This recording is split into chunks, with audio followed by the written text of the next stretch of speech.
live on YouTube. And we're going to come in 5, 4, 3, 2. Good morning, good afternoon, and good whatever time it is. My name is Trevor Larrett, and this is the podcast where you get to hear the thoughts, feelings, and emotions of an 18-year-old senior in high school being affected by the coronavirus. Welcome to another episode of TREVANTINE, and I'm not going to lie, everything was falling apart until about 2 minutes ago, whenever everything is going live. So, looks like we're live on YouTube. Looks like I got voices. And, so this is the podcast where you get to hear 3 things from me. You get to hear what I'm doing, what's going on in the headlines, and how Corona is influencing me today. Today, we have a special guest, Mr. Ben SVOBODA. Let's get up his Zoom call. Ben, are you there? Yep. So, this is different. If you guys can't tell, I got a little video right here, so that's pretty cool. So, Ben, what's up, man? How's Corona affecting you? Currently not a lot. I mean, I'm involved in a spring sport. Heard Jed talk about tennis yesterday with him in tennis, but other than that, kind of just been sticking home and doing nothing. Have you been like reading more? Have you been playing more video games? How have you been occupying your time? Yeah, I think I've been playing games a lot more. I have a PC and I haven't really touched at all, so I've kind of been exploring games. But other than that, I've also been exploring music, kind of trying to listen to new stuff. But other than that, no, not a lot. What kind of music have you been listening to? Recently I've been trying to figure out Tame Impala. Kind of like some of the stuff, but Just kinda. yeah. Interesting. So, I guess this is the real thing. You're a photographer. I'm somewhat of a photographer. How has Corona affected your like photography, or have you like seen a real difference? So I've only been out once, and that was like 2 or 3 days ago. But I'm in studio art, and that kind of drives most of my sort of image making. So without that, I don't know. It's definitely different because normally I have a period during the day, 45 minutes, where I'm like considering what to do and what to make and that sort of thing. So now I'm kind of just like, do I even want to go outside? Should I go outside? Hmm. Like, what can I make without people? Because I know a lot of my stuff is people in it. Um, but I think the biggest impact of Corona, at least on photography for me, so I've got 2 rolls of film that I need developed, and I can't do that in Kansas City at all. So I'm gonna have to mail those somewhere. So obviously you can't mail it to New York or to like California. Do you have like an alternate or?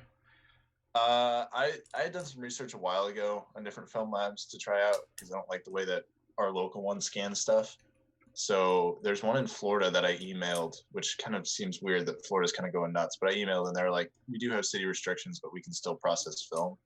So we'll see how that works out. Hmm. Are you nervous of like Corona going through the mail? That makes sense.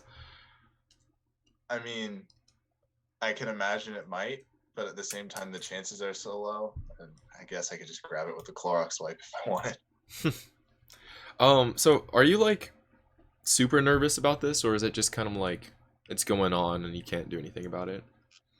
Uh, I I'm pretty unemotional, if I'm being honest.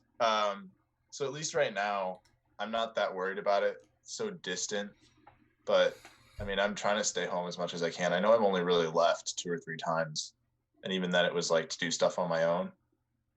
So I'm not really worried about it yet, but I'm sure I will be in the future because I think we're kind of at the very beginning of stuff. But at least right now, I'm not too worried. Hmm. And so you're talking about studio art. Yeah. How is the curriculum changed? Like, is it weird now?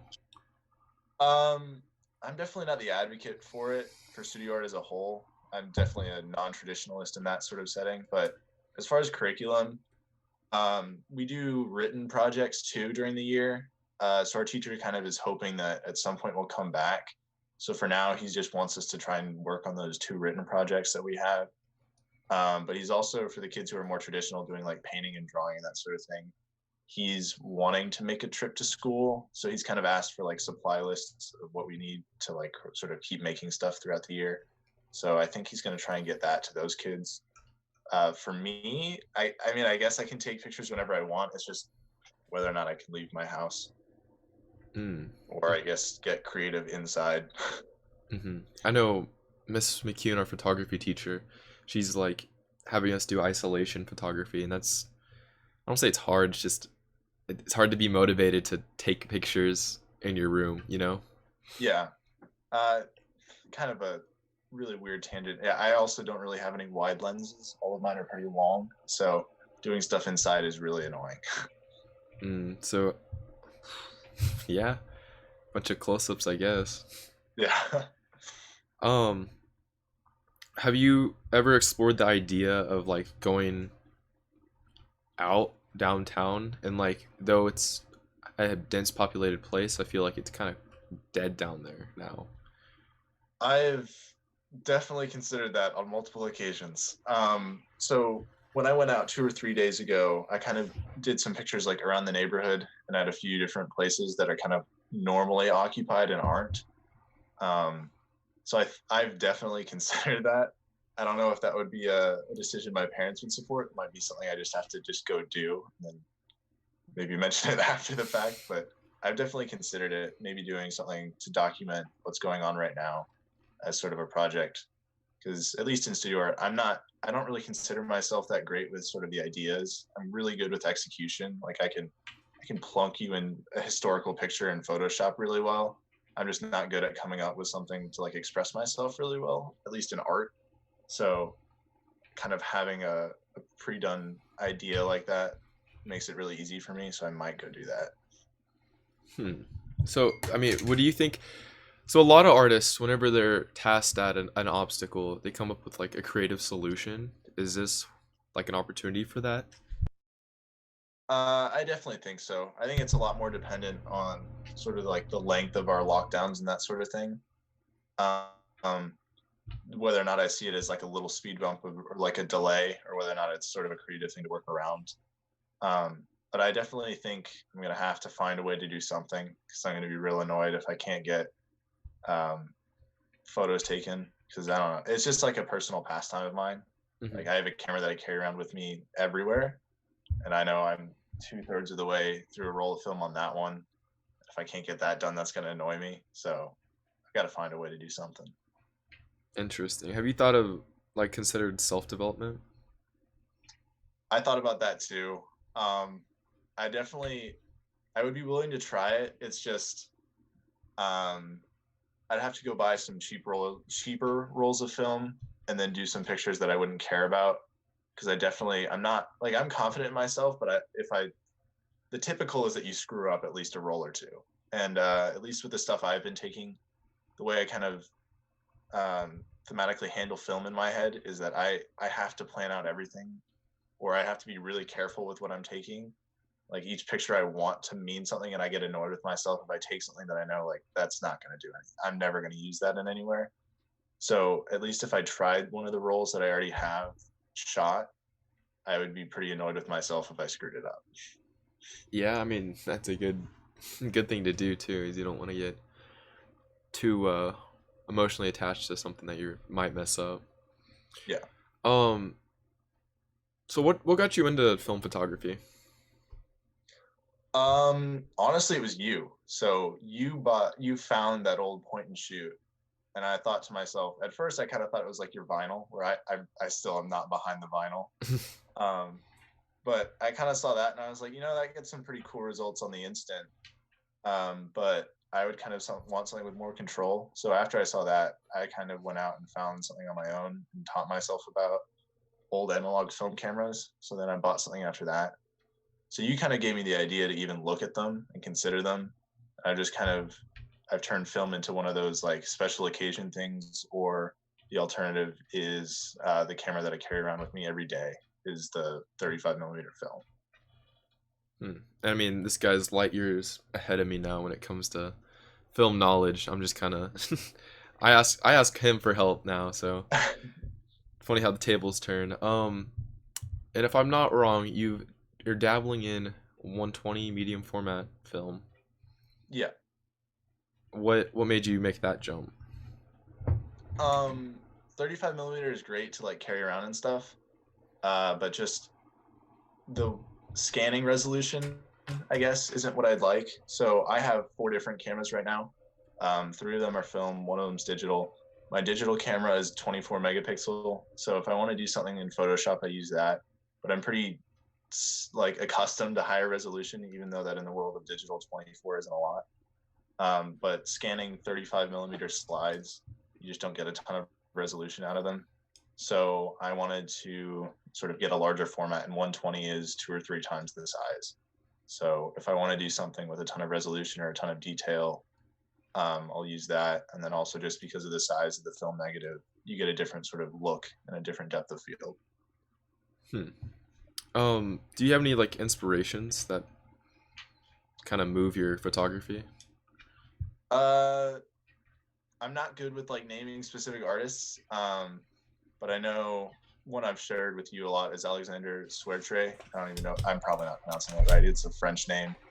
Um, just kind of, I found him through music. So he did album art that I really enjoyed. I kind of been following him. He does all of his work on 6x7 film. So that's kind of been a visual inspiration, I guess. And then there are just, I look through Reddit and Instagram. I don't really find Instagram to be that great for photography stuff. Honestly, it's kind of counterintuitive, but that and then studio art, I've kind of been exploring stuff. I can't remember the name. There's this one really famous color photographer that I really like, but um, yeah, Amon Doyle's cool. I don't know. I don't have a lot of artist influences, I would say. Hmm. How do you define? How would you like define your style? Um, I try not to have one, if I'm going to be honest. Uh, Something my art teacher said very early on to us in our studio art class was kind of, he bluntly said to all of us, you're all too young to have any style. And kind of I took that to heart.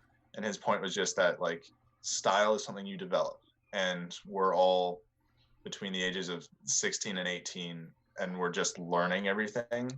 So shutting yourself into like something that you consider a style is kind of limiting, especially early on. But aside from that, there are things that I just notice about myself. So like I tend to lean into really sort of light, warm colors. I do a lot of vertical format. And then when I'm in terms of like subject matter, I usually end up either doing really portrait heavy, people focused, or kind of the complete opposite, something totally desolate and sort of like a still life. Hmm. Um, Before the whole Corona fiasco went down, did you have any plans for anything major, like major projects coming up? I had ideas for 2 or 3 projects that honestly at this point I've kind of forgotten about. I know one of them I wanted to do that required 6 to 8 people. So that's not going to happen, at least in the foreseeable future.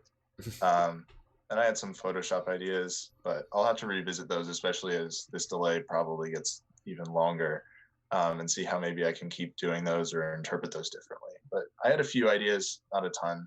Kind of like I said, I'm not great with building a stockpile of ideas, but So, I mean, we both watch Willem Verbeek. Have you ever considered making like zines or like a photo book? um, I've thought about it, but for myself, I don't know. Like kind of like I talked about that style thing. I don't know if I could push myself to focus on a series of images longer than maybe a set of 3. So like I'll do a set of 3 images that I kind of like together or to want to be viewed together. But I don't know if I could make myself do a series of maybe 20 plus that all kind of fit in the same sort of scene thematically.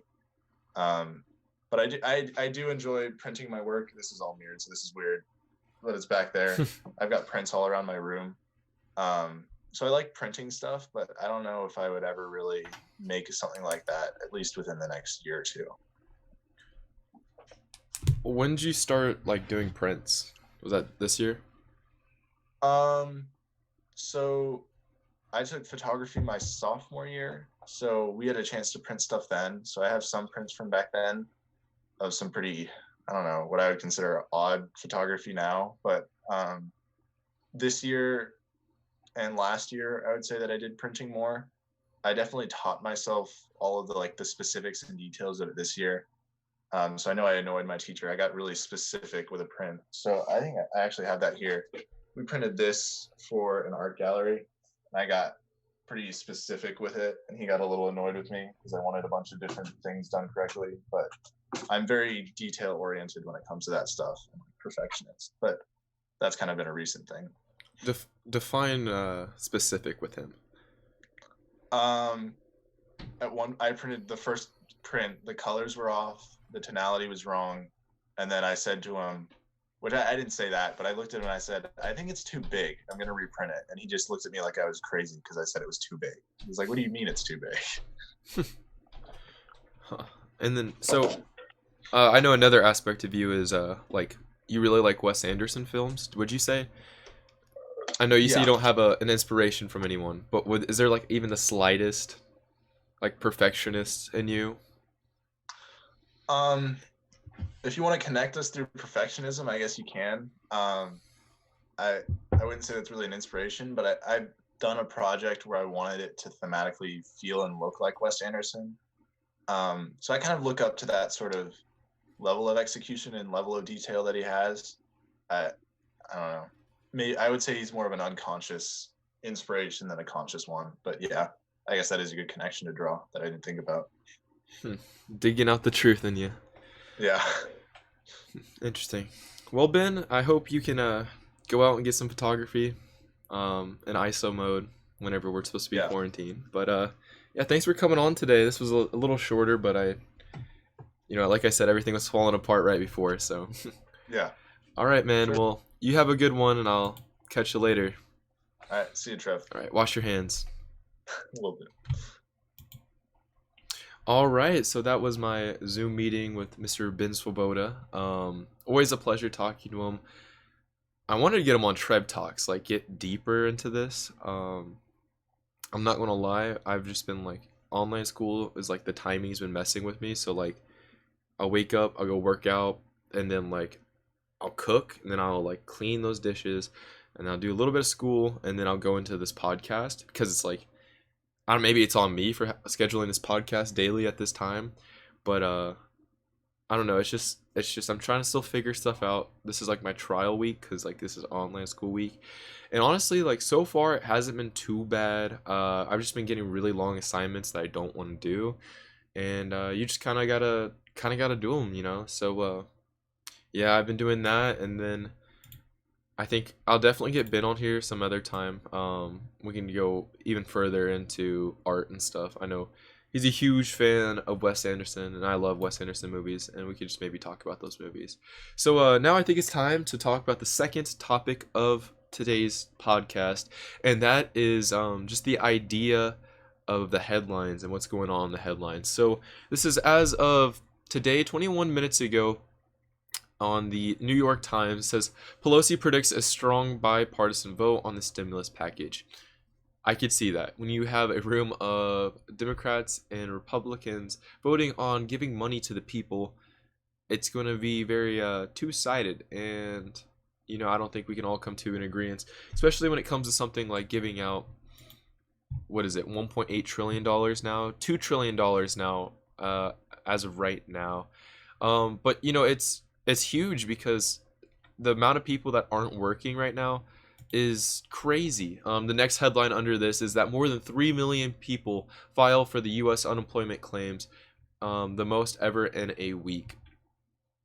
That's 3 million people without a job, 3 million people without a way of living. There's 3 million people out there that aren't contributing back into our economy because they won't have any more money to buy stuff with.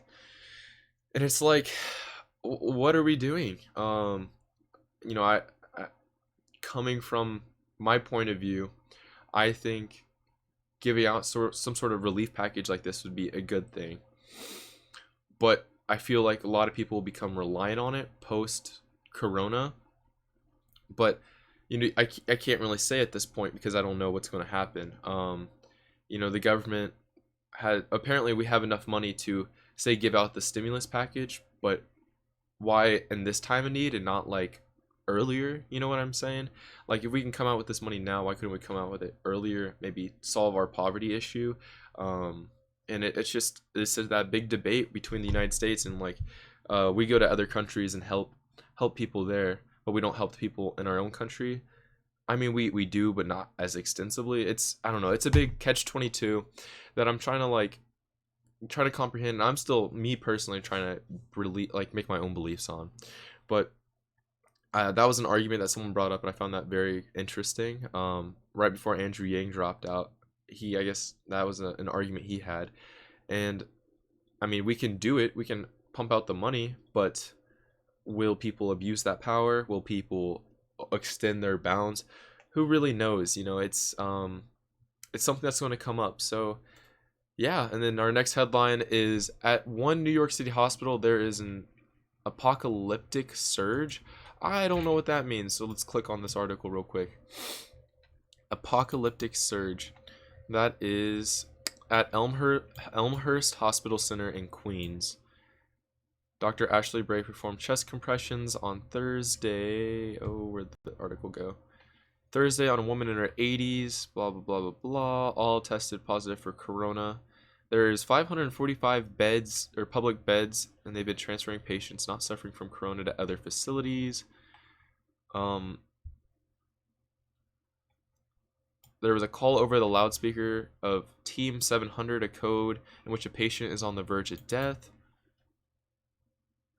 Oh, this is just an overhyped article. I mean, not overhyped, because corona is obviously affecting a lot of people, but it says there are 1,800 extensive care units in New York and expected to be full by Friday, according to FEMA leadership briefing obtained by the New York Times. Yeah, and then it was just said it's apocalyptic, said Dr. Bray. So I mean, yeah, it's huge that people are being put in the hospital, and it's huge that we don't have as many beds as there are people coming through. But this is where the media mediating the news kind of gets blurry, because when you say it's apocalyptic, you're scaring the public masses, but at the same time, you got to make sure there's weight to the news and the media. So this is my opinion coming out now, and it's like, where do we draw that line in which news is news and it's not entertainment, or it's not used to scare people? In this case, when you say it's apocalyptic, I don't think that apocalypse is happening right now. People aren't losing their minds. Not everyone is dying right now. It's interesting. And yeah, I mean, Ben just texted me. It is clickbait, and it got me to click on it. So that happened. The next headline right here is, the virus is spreading swiftly in New Orleans, even as states try to isolate themselves. Not everyone's following the isolation, apparently. I don't know. I'm no scientist. Next headline, Spain sends substandard testing kits back to China. I guess. I mean, at this time, it's people are just trying to pump stuff out, and it comes to a point where you start sacrificing quality for quantity, and I think that's what happened there. The stimulus bill, there's a little more information on that. I might read on that, but then it says the Fed chair says the virus must come under control before restarting the U.S. economy. That's true. I believe this morning I heard that it was either a couple weeks or a couple days away from hitting the peak of the curve, and it's still rising, and I don't think it's going to rise for a while. And like, as much as we're all trying, it's still going to spread around. People still got to go to the grocery store, and that's still where people can get affected. People are still doing other stuff. But yeah, let's read this stimulus package. Here are the answers to some common issues. Going through. So how large would the payments be? It says most adults would get $1,200, although some would lose less. For every child ages 16 and under, the payment would be an additional $500. Trying to like, what's the word, digest this. I think what that's trying to say is that if you have kids under the age of 16, then they're getting money. It's not very clear how many payments would there be. According to now, it's just one. How will I know when I get the full amount? Blah blah blah. End of year taxes, we don't care about that. When would they arrive? The Treasury Secretary Stephen, I don't even know, Mnuchin said that he has expected most people to get their payments within 3 weeks.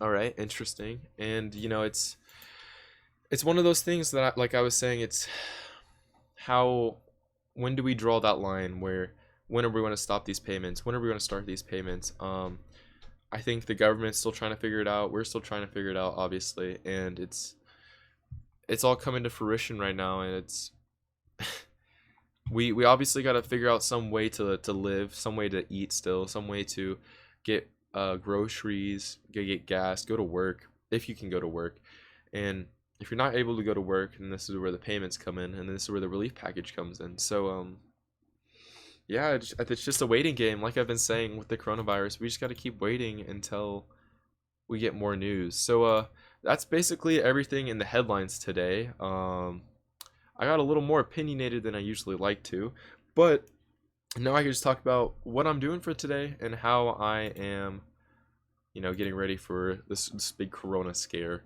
that's happening right now. So this morning I woke up at 6:30. I made an egg, then I watched the sunrise. That was really cool. Then I had some pre-workout. I went on a 3.5 mile run this morning. That gassed me, I'm not gonna lie. Then I worked out. I had the most ghetto squat rack situation. So like, excuse me, what I did was I had I have a staircase that's in front of my house, and then there's like these wood, like there's like a wood railing right there.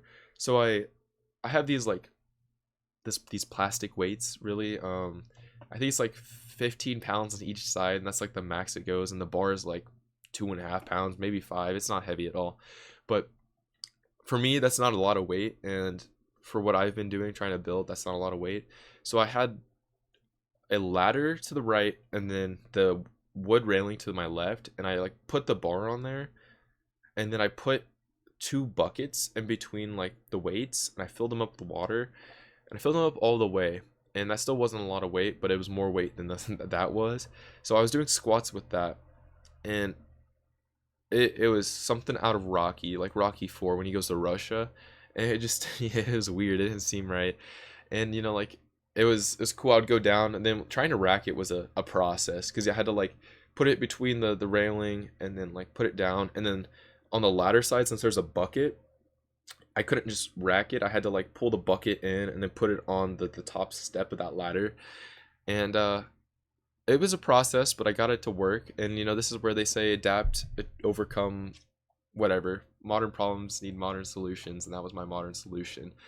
So yeah, I did that. Then I had a protein smoothie. I had my protein from Supplement Superstore. I had a banana, like 6 strawberries, ice cubes, a scoop of peanut butter, and 10 ounces of water, and that was perfect. I drank that, sat on the deck, watched the cars go by. It looks like it's getting a little cloudy where I'm living, but I think it's going to rain tomorrow, which kind of sucks. But I did that. Then I came down here, started getting prepped for my podcast. I read all my assignments for today.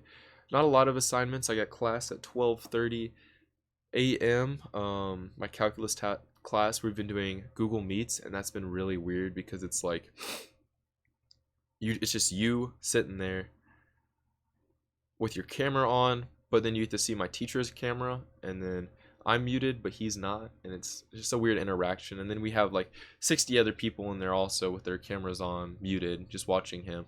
But it's nice because just like normal class, he has it all figured out. He has a whiteboard. He has an iPad that's connected where he can make it go full screen. He can write on it like his writing notes, basically like the whiteboard he has at school.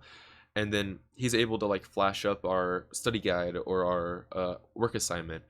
And I thought it would be horrible, but it wasn't horrible. I think towards the end of the week, I'll give you a more in-depth analysis of how online school's going. But like all my other classes, I'm chilling on because I have two media classes. I have sports media and I have broadcasting, and this is my assignment basically to keep going on with these daily podcasts. My calculus, I already did that. My AP literature, he gave us a week to read 2 acts of a play and then watch them and then write some discussion issues. I finished that all yesterday, so I'll have today, tomorrow, just to chill, so that's nice. Photography, she wants us to take isolation photography, like I said, I was talking to Ben earlier about. And I've taken a couple pictures. I'm not proud of them. I might, when it gets dark, I might do some light painting because I think that will impress her. So I might do some of that, and then yeah, I have a physics assignment. He wants us to watch this video and then skim through a chapter, and then he wants us to find out who discovered the neutron and how, and then write it down and submit it. So like, not hard stuff, guys. But yeah, that's basically how my day is going to play out. I'll probably play Minecraft. I've been playing a lot of Minecraft lately. We have a server. I might stream that. Honestly, that'd be a cool idea. Let me know if you guys want me to stream Minecraft. But yeah, I might just go play some Minecraft and then chill out, man, because that's all I've been doing. I've been playing Call of Duty Warzones lately. I got my first dub yesterday, and that was weird. I love the ending animation. That's really cool. Like the helicopter comes in and it shows all your names. That was dope. But yeah, we did that. I played that and woke up. That's my day. That's not a lot's been going on. I've been wanting to watch movies, but at the same time, I'm like getting too invested into Minecraft, which sounds really childish, but that's a fun game, man. You underestimate Minecraft, and like, why did we ever leave it in 2015, 2016, whenever we left it? You know, we should just stick with it. But yeah, that's basically my day. I might be on later live streaming some Minecraft if I'm feeling frisky. But yeah, that's about it. Wash your hands. That's the way it's gonna be for a while, and I'll see you guys tomorrow. Tomorrow we have a old debate legend coming on. Hopefully I can get his thoughts on the coronavirus. So yeah, I'll keep his name a surprise until then, but yeah, I'll catch you guys tomorrow.